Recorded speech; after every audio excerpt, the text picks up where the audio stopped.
Such an iconic Batman story as it is, and you got to tell it over the course of 2 movies. Yes. What was the process of actually splitting it up for you and directing it in this format?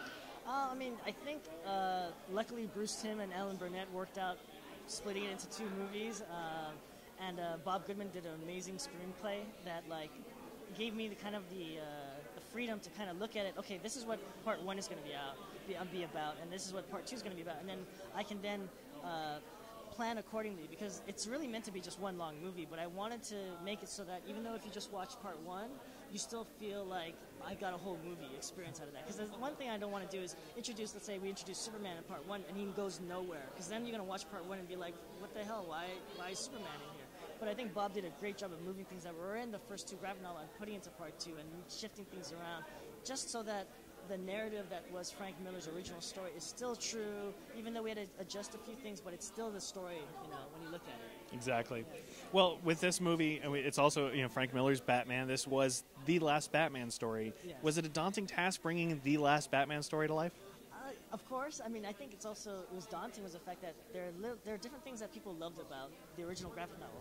Sometimes it was the satirical writing, sometimes it was the political statements, the social statements kind of thing. Some people just like the fact that it's Batman and Joker going to town on each other, And so what I had to do is try to find that nice balance of what do I need screen time for? And what it came down to is I needed to have the narrative of Bruce Wayne, his story from being not Batman, all the way to being Batman, but then having the repercussions of coming back and having old friends show up like the Joker and Superman. And I think it's a great story, but you're just keeping that narrative all the way through.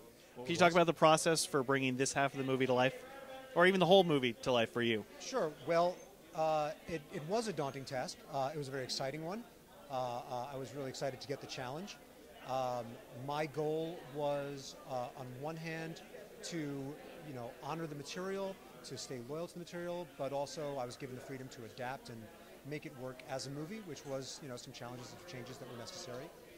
In terms of one movie versus the 2, I did work on sort of restructuring the thing so that there was a sense of completion and a cliffhanger at the end of the first one, and then a complete second movie, but hopefully with an arc that kind of works as a whole unit if you watch them together. So hopefully that was all effective and that it works. Well, we were very excited with the first part. We were very excited to see part 2. Is there any scene in particular that you were really just super excited about bringing to life in animated form?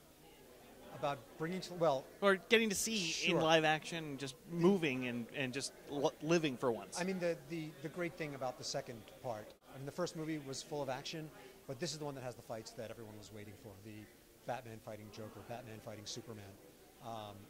And I think you'll be happy with them. I don't think you'll be disappointed. So, Bruce, this is the first time we've actually seen a 2-part DC Animated Universe project. Right. Do you feel like it was easier or more challenging to do something in a longer form such as this?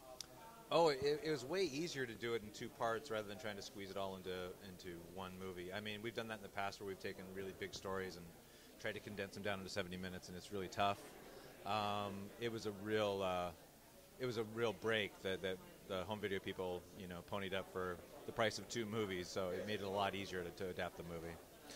When we've spoken in the past, we definitely have said how these 2 movies plus Batman Year One was on your personal list for adapting. Are there any other Batman stories on your personal list for beyond this? Not in the same league as these. I mean, there's always Batman stories I would like to tell, but there's not anything that's burning to get out of me. Yeah.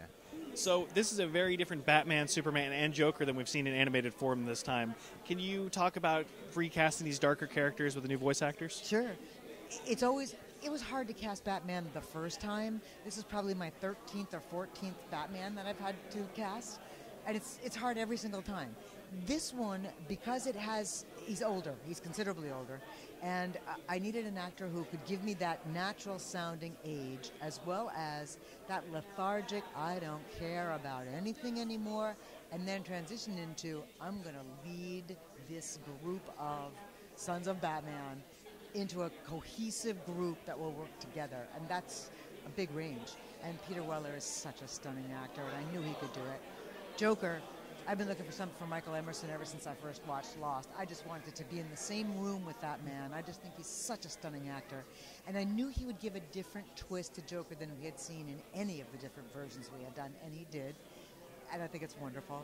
And then Mark Valley, which was just somebody also that I had thought about for Superman for a long time. We just hadn't been able to work out his schedule and our schedule, and then this time he was available. It was perfect.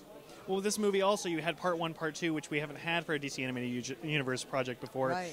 Did you record everything back to back, or did you actually take time? How did it work? For the most, it was huge logistical issues of getting this piece recorded because there are 33 actors in each part.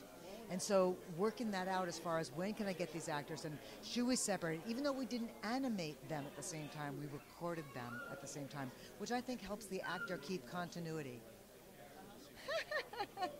Hey! So I really enjoyed that aspect of being able to record. It took long hours to get that all done, but I think it helped the actors with the continuity. What was the most surprising part of animated this story specifically for you? You mean once I saw it animated, what surprised me? What just jumped out at you as being so surprising after seeing it come to life? The massive numbers of characters that they animated. Crowd scenes are very expensive. And when you see some of those enormous scenes where there's the mutants in part 1, all the fight scenes as there's a crowd watching the mutant leader fight with Batman, and then in part 2, all the sons of Batman, all the looters, the enormous amount of animation, the enormous amount of character design that was done, to me was astounding.